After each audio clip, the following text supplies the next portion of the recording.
KTR arrest తర్వాత BRS party ఎలాంటి వ్యూహం అల్లబోతుంది?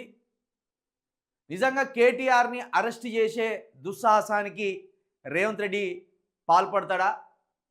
ఒకవేళ రేవంత్ రెడ్డి కేటీఆర్ని అరెస్ట్ చేస్తే జరగబోయే పరిణామాలేంటి? ఆ తర్వాత కేసీఆర్ అనుసరించబోయే వ్యూహం ఏంది? అసలు బీఆర్ఎస్ పార్టీ ఏం చేయాలనుకుంటుంది? ఇప్పటి వరకు ఫీల్డ్లో కేటీఆర్, హరీష్ రావు మాత్రమే కనబడ్డారు.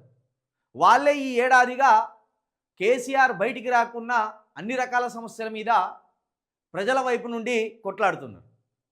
మరి ఇలాంటి తరుణంలో కేటీఆర్ని అరెస్ట్ చేస్తే ఎలాంటి పరిస్థితులు ఎదురవుతాయి? బీఆర్ఎస్కి మరింత గడ్డు కాలం వస్తుందా?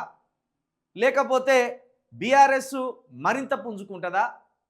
కేటీఆర్ను ముట్టుకొని రేవంత్ రెడ్డి కష్టాలు కొని తెచ్చుకుంటాడా?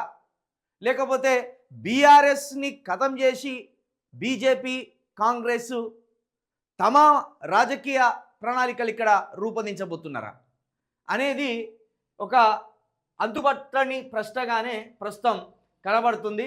ఎందుకంటే జరుగుతున్న పరిణామాలు చూస్తుంటే ఏదో మొత్తానికి రాష్ట్రంలో ఒక పెద్ద అరెస్టు తోటి సంచలనం సృష్టించాలనే ఆలోచనలో అయితే మన రేవంత్ రెడ్డి గారు కనిపిస్తున్నారు. మరి అదేంది అనేది ఒకసారి మనం లైవ్లోకి పోయి విశ్లేషణ చేసే ప్రయత్నం చేద్దాం.